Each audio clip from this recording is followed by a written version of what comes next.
मैं यहाँ पर एक उदाहरण देकर समझाना चाहूँगी। जब कार्ल मार्क्स की मृत्यु हुई तो उसकी मृत्यु पर सिर्फ 14 अनुयायी रोने वाले थे, लेकिन जिस दिन परम पूज्य बाबा साहब की मृत्यु हुई यानी कि 6 दिसंबर सन 1956 को, तो लाखों अनुयायी उनकी जो शव यात्रा निकल रही थी उसमें शामिल थे। और जिस तरह से 14 अक्टूबर सन 1956 को परम पूज्य बाबा साहब के साथ में लोगों ने कम से कम 8-10 लाख लोगों ने बौद्ध धर्म की दीक्षा ली थी, लेकिन विडंबना है कि वो 8-10 लाख कहाँ गए। लेकिन वहीं दूसरी तरफ अगर हम कार्ल मार्क्स के भाषण देते नजर आते हैं, जातिवाद की बात करते हैं, आरक्षण बचाओ की बात करते हैं, संविधान बचाओ की बात करते हैं। अब धर्म गुरुओं का काम ये रह गया है कि वो जातिवाद पर बात करेंगे, आरक्षण पर बात करेंगे या संविधान को बचाने की बात करेंगे। यहाँ पर शायद बुरी लग जाए, लेकिन मैं सभी धर्म गुरुओं से कहना चाहूंगी जो बौद्ध धर्म के अनुयायी हैं, कहीं ना कहीं जिन लोगों पर परम पूज्य बाबा साहब ने विश्वास जताया या जिस धर्म को स्थापित करने के लिए महाकारुणिक तथागत बुद्ध ने अपना पूरा जीवन समर्पित कर दिया, सम्राट अशोक ने अपना जीवन समर्पित कर दिया, यहाँ तक कि उनके 2 बच्चे थे, एक बेटी थी एक बेटा था, उनको भी मतलब धर्म पर पूरी तरह से समर्पित कर दिया। लेकिन विडंबना ये है कि आज के जो धर्म गुरु हैं सिर्फ वो मंच लगाते हैं, भाषणबाजी करते हैं, आरक्षण बचाओ, जाति बचाओ, इस तरह की बातें करते हैं, लेकिन सही रूप में जो धर्म का प्रचार प्रसार होना चाहिए वो नहीं हो रहा है, क्योंकि धर्म सबके लिए है। लेकिन पर्टिकुलर आज के हमारे बौद्ध भिक्खु भी कहीं ना कहीं जातियों में बनकर रह गए। अगर बाबा साहब भारत में पैदा नहीं होते तो भारत में जो मनुवादी व्यवस्था चल रही थी, जिस मनुवादी व्यवस्था के तहत महिलाओं को पुरुषों की जूती के बराबर समझा जाता था, पुरुषों की जूती की नोक पर रखकर उनका अत्याचार शोषण किया जाता था, जिस तरह से महिलाओं को कहीं ना कहीं पुरुषों के अधीन जीवन यापन करने के लिए विवश किया जाता था कि शादी से पहले अपने पिता के अधीन रहे, शादी के बाद अपने पति के अधीन रहे और जब उसका पति मर जाए तो अपने पुत्र के अधीन रहे। आप देखें कि इस गंदी व्यवस्था से बाहर निकालने के लिए जिस तरह से परम पूज्य बाबा साहब ने मनुस्मृति को 25 दिसंबर को तिलांजलि देते हुए भारत के संविधान में तमाम वो हक अधिकार सुनिश्चित कर दिए। आज भले परम पूज्य बाबा साहब हमारे बीच में नहीं है, लेकिन अगर मैं कहूँगी क्या संविधान के रूप में वो जीवित है तो कोई अतिशयोक्ति नहीं होगी। तो आज मैं कहना चाहूँगी तमाम देश के वासियों से, क्योंकि आप कहीं ना कहीं धर्म क्षेत्र भाषा से ऊपर उठकर एक महामानव की आज पुण्यतिथि मना रहे हैं, तो कहीं ना कहीं उनके प्रति आपके अंदर जो एक आदरांजलि का भाव है वो सही रूप से होना चाहिए।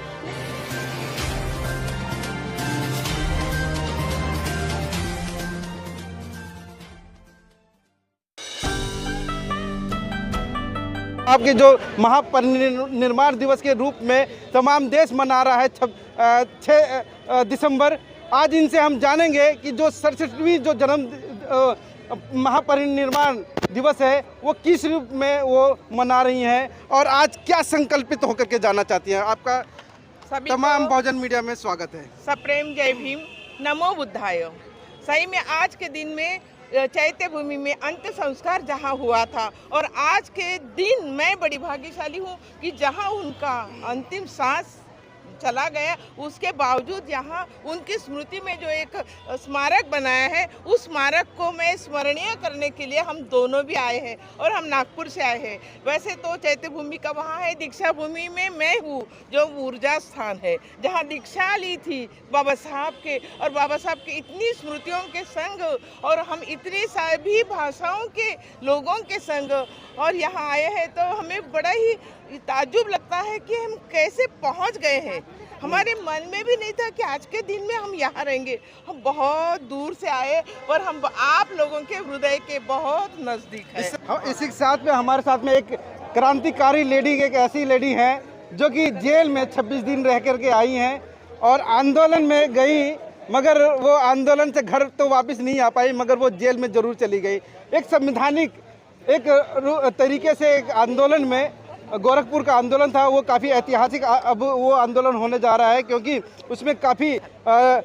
10 लोग ऐसे लोग थे जो कि इसमें पत्रकार भी थे और कहीं ना कहीं सोशल एक्टिविस्ट भी थे और उनको धर करके जेल में डाल दिया गया। कहीं ना कहीं वो आंदोलन को कुचलने की एक साजिश नज़र आ रही है, सरकार की तरफ से आ रही थी, मगर कहीं ना कहीं वो साजिश नाकामयाब हुई है। हमारे साथ में इसी के साथ में नीलम बौद्ध जी, क्या कहना चाहेंगी? देखिए, आज के दिन पर मैं कहना चाहूँगी पहले तो कि वो अंतिम सांस जो इतिहास बन गई, वो अंतिम सांस जो इतिहास बन गई और इतिहास बनकर इतिहास के पन्नों में ही स्वर्ण अक्षरों में दर्ज हो गई। अगर इस देश की समस्त महिलाएं चाहे वो किसी भी धर्म, क्षेत्र, भाषा, जाति की हैं, तो सबसे पहले उन्हें आज अभिमान और स्वाभिमान होना चाहिए कि हम उस देश से हैं जिस देश में परम पूज्य बाबा साहब जैसे हीरे नगीना पैदा हुए, जिन्हों को बराक ओबामा ने मैं कहूँगी कि एक तरह से दुनिया का सूरज कहा, और सूरज ही नहीं कहा, अगर मैं कोलंबिया यूनिवर्सिटी की बात करूँ तो 100 तरह से इतिहास निकाला गया। इतिहास में जो 100 बुद्धिजीवी वहाँ से निकाले गए तो पहले नंबर पर परम पूज्य बाबा साहब का नाम आया। और इतना ही नहीं, परम पूज्य बाबा साहब को विश्व में 5 बुद्धिजीवियों में जो संज्ञा दी जाती है, वास्तव में कहीं ना कहीं इस देश के लिए जो गौरव का विषय है और खासकर इस देश की समस्त महिलाओं के लिए जो एक स्वाभिमान का विषय है, तो आज समस्त देश की महिलाओं को बाबा साहब के प्रति कृतज्ञता व्यक्त करनी चाहिए। क्योंकि अगर बाबा साहब भारत में पैदा नहीं होते तो भारत में जो मनुवादी व्यवस्था चल रही थी, जिस मनुवादी व्यवस्था के तहत महिलाओं को पुरुषों की जूती के बराबर समझा जाता था, पुरुषों की जूती की नोक पर रखकर उनका अत्याचार शोषण किया जाता था, जिस तरह से महिलाओं को कहीं ना कहीं पुरुषों के अधीन जीवन यापन करने के लिए विवश किया जाता था कि शादी से पहले अपने पिता के अधीन रहे, शादी के बाद अपने पति के अधीन रहे, और जब उसका पति मर जाए तो अपने पुत्र के अधीन रहे। आप देखें कि इस गंदी व्यवस्था से बाहर निकालने के लिए जिस तरह से परम पूज्य बाबा साहब ने मनुस्मृति को 25 दिसंबर को तिलांजलि देते हुए भारत के संविधान में तमाम वो हक अधिकार सुनिश्चित कर दिए। आज भले परम पूज्य बाबा साहब हमारे बीच में नहीं है, लेकिन अगर मैं कहूँगी क्या संविधान के रूप में वो जीवित है तो कोई अतिशयोक्ति नहीं होगी। तो आज मैं कहना चाहूँगी तमाम देश के वासियों से, क्योंकि आप कहीं ना कहीं धर्म, क्षेत्र, भाषा से ऊपर उठकर एक महामानव की आज पुण्यतिथि मना रहे हैं, तो कहीं ना कहीं उनके प्रति आपके अंदर जो एक आदरांजलि का भाव है वो सही रूप से होना चाहिए। लेकिन मैं यहाँ पर कहती हूँ बिल्कुल भी मुझे संकोच नहीं होता, ये पीड़ा होती है हर बार। मैं जब 26 अलीपुर रोड बाबा साहब के परिनिर्वाण दिवस पर आती हूँ, मैं पूरी दिल्ली का भ्रमण करके आती हूँ। अभी वर्तमान में जिस तरह से दिल्ली में अरविंद केजरीवाल जी की सरकार स्थापित है, वो बड़े बड़े वादे तो करती है, बाबा साहब का नाम तो लेती है, स्कूलों में संविधान पढ़ाने की बात करती है, लेकिन विडम्बना है कि आज पूरी दिल्ली का भ्रमण कर देखिए, आपको एक भी पोस्टर, होर्डिंग, बैनर आम आदमी पार्टी की तरफ से दिखाई नहीं देंगे। वहीं दूसरी तरफ अगर मैं केंद्र में स्थापित भारतीय जनता पार्टी की बात करूं, जिस तरह से भारतीय जनता पार्टी आज मोदी जी बाबा साहब का गुणगान करते हैं, संविधान की बात करते हैं, संविधान को समानता के तहत स्थापित करने की बात करते हैं, लेकिन आज केंद्र सरकार की तरफ से भी इस तरह का कोई कार्यक्रम आयोजित नहीं हुआ। और पूरी दिल्ली का भारत का आंकड़ा उठाकर देखिए, आज भारतीय जनता पार्टी ने कितने कार्यक्रम आयोजित किए। पीछे ही घर है, केजरीवाल सुन लेंगे, सुनने दे, फिर जाओगे 26 दिन के लिए जेल। देखिए, मैं पढ़ा लिखा व्यक्ति उसको मानती हूँ जो सही को सही और गलत को गलत कहने की हिम्मत रखता है, चाहे फिर उसमें कोई भी व्यक्ति हो। अगर आज मैं कह रही हूँ तो मैं सबूत के आधार पर कह रही हूँ, मैं पूरी दिल्ली का भ्रमण करके आई हूँ। मैंने आम आदमी पार्टी की तरफ से कोई होर्डिंग, पोस्टर, बैनर नहीं देखा, मैंने भारतीय जनता पार्टी की तरफ से कोई होर्डिंग, पोस्टिंग, बैनर नहीं देखा, मैंने कांग्रेस की तरफ से कोई नहीं देखा।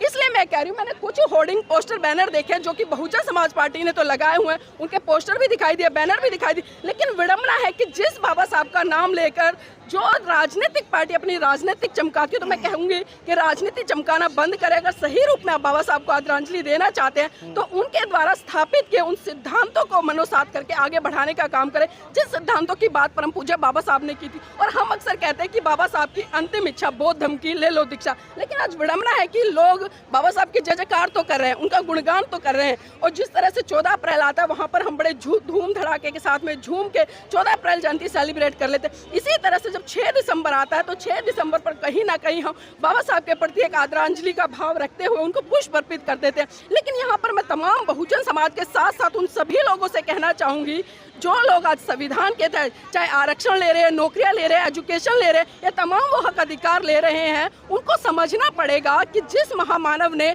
आपकी आज़ादी के लिए, आपके अच्छे भविष्य के लिए अपने 4 बच्चे कुर्बान किए, अपनी जीवन संगनी को कुर्बान किया, तो उनके प्रति एक सही भावना से आपको काम करना पड़ेगा, अन्यथा तो कितनी जय जयकार तक है। काफी लंबा एक सवाल और है कि आपने बोला कि बाबा साहब की अंतिम इच्छा बौद्ध धर्म की, ले लो दीक्षा, मगर कहीं ना कहीं एक सवाल ये भी उठता है कि बाबा साहब के साथ में जितने भी हजारों लोग धर्म दीक्षा लिए थे, मगर वो कहाँ, वो लोग कहाँ हैं जो आप चौथे मतलब की पीढ़ी हो, आप चौथे पीढ़ी हो और आप पीड़ा इसी बात की है। मैं यहाँ पर एक उदाहरण देकर समझाना चाहूंगी। जब कार्ल मार्क्स की मृत्यु हुई तो उसकी मृत्यु पर सिर्फ 14 अनुयायी रोने वाले थे, लेकिन जिस दिन परम पूज्य बाबा साहब की मृत्यु हुई यानी कि 6 दिसंबर 1956 को, तो लाखों अनुयायी उनकी जो शव यात्रा निकल रही थी उसमें शामिल थे। और जिस तरह से 14 अक्टूबर 1956 को परम पूज्य बाबा साहब के साथ में लोगों ने कम से कम 8-10 लाख लोगों ने बौद्ध धर्म की दीक्षा ली थी, लेकिन विडम्बना है कि वो 8-10 लाख कहाँ गए। लेकिन वहीं दूसरी तरफ अगर हम कार्ल मार्क्स अनुयायियों को उठाकर देखें तो उन अनुयायियों ने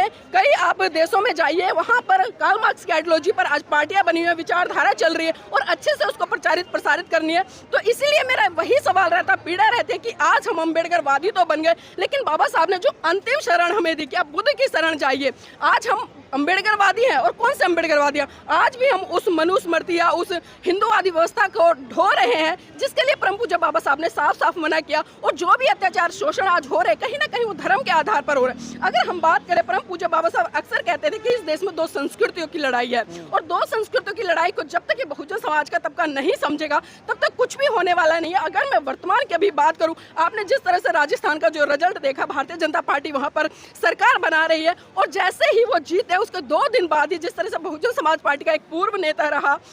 सुखदेव सिंह गोगी मेड़ा, उसकी हत्या कर दी गई गोली मारकर। तो आप देखिए कि ये चल क्या रहा देश में कि जो व्यक्ति सत्ता के खिलाफ जाकर बोलेगा, आपने जिस तरह से स्टार्टिंग में कहा कि जो 26 दिन की जेल यात्रा हमारी गोरखपुर की रही, आप भी उसमें इंक्लूड थे। हम तो पत्रकार हैं, हम सवाल करते हैं जनता से, हम जनता की आवाज बनते हैं और कहीं ना कहीं सत्ता पक्ष से सवाल करते हैं कि जो चीजें घट रही हैं, आम जनता के लिए जो काम करना चाहिए आपको क्यों नहीं कर रहे। जब ये सवाल करने के बावजूद हमें जेल की सलाखों के पीछे डाल दिया जाता है तो आप सोच सकते हैं कि एक आम आदमी है जिसको कोई नॉलेज नहीं, जो संवैधानिक हक अधिकार नहीं जानता, तो उसके साथ क्या होगा।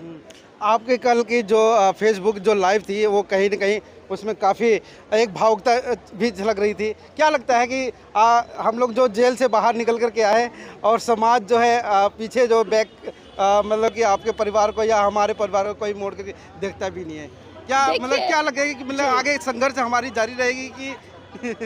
देखिए बिल्कुल सही कहा, भावनात्मक रूप से कहीं ना कहीं एक भावुक होना स्वाभाविक से, क्योंकि मैं एक मनुष्य हूँ और मनुष्य में बहुत सारी संवेदनाएं होती है और संवेदनाएं व्यक्त करने का अलग अलग तरीका होता है। कोई क्रोध से व्यक्त करता है, कोई खुशी से व्यक्त करता है, कोई आंसू के माध्यम से व्यक्त करता है। लेकिन हमने देखा कि जिस तरह से बहुजन समाज के 4 पत्रकार दिल्ली से आने वाले और वो पत्रकार जो लगातार हर मिशन मूवमेंट के आंदोलन को कवर करते हैं, हर बहुजन समाज की आइडियोलॉजी पे आधारित हर खबर को दिखाते हैं, जिसमें कि एक दिल्ली के सुप्रीम कोर्ट के एडवोकेट जय भीम प्रकाश जी रहे। लेकिन विडंबना की इन 5 लोगों के किसी भी बुद्धिजीवी नेता, चाहे मैं नेता कहूं या सामाजिक संगठन के नेतृत्व में जो लोग काम कर रहे हैं, जो धार्मिक संगठन की अगुवाई कर रहे हैं, किसी भी एक व्यक्ति ने आकर सोशल मीडिया पर 2 शब्द लिखने का प्रयास नहीं किया। मैं कहती हूँ अगर ये लोग ट्रेंड चलाते हैं तो मैं कहती हूँ योगी आदित्यनाथ की क्या औकात थी कि जो हमें 26 दिन तक सलाखों के बीच में डाल पाते। तो ये कहीं ना कहीं वो भी भावते हैं कि बहुजन समाज आज बहुत बड़ा तो है लेकिन कहीं ना कहीं वो टुकड़ों में बटा हुआ है। चाहे मैं राजनीति की बात करूँ या धर्म की बात करूँ, सामाजिकता की बात करूँ, आज संगठन बना लिए। देखिए संगठन बनाना बहुत अच्छी बात है, मैं संगठन के लिए मना नहीं करती।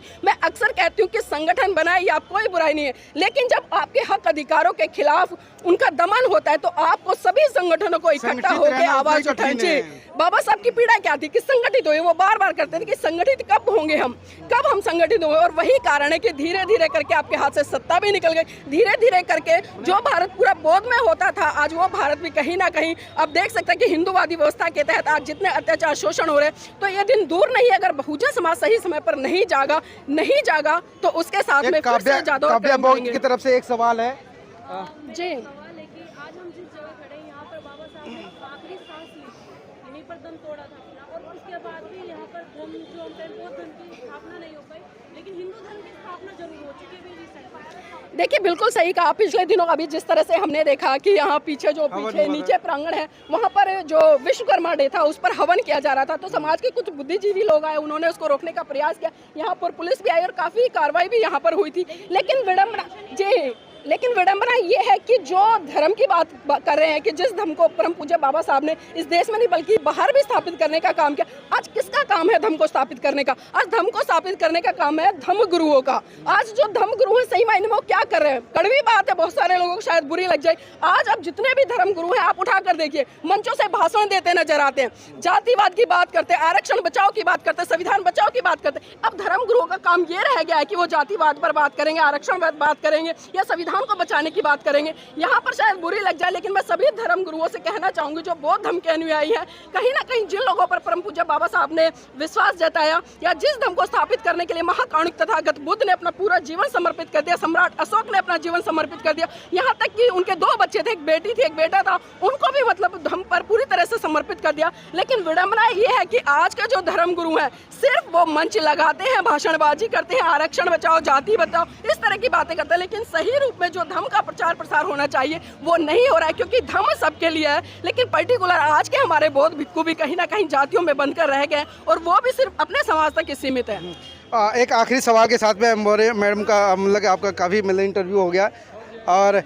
क्या लगता है कि आज जैसे जिस प्रकार से आज का जो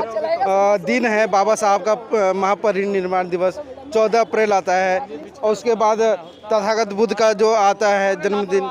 मतलब ऐसे बहुजन महापुरुषों के दिन तो लोग इकट्ठे हो जाते हैं, एक छतरी के नीचे तो रहते हैं, मगर कहीं ना कहीं जब वो बाहर अगर वो दिन खत्म हो जाता है वो कहीं ना कहीं बिखरने का काम करते हैं। इवन मैं इंक्लूड करता हूँ कि आप महिला हैं, अब महिलाओं की भी बात करना चाहता हूँ।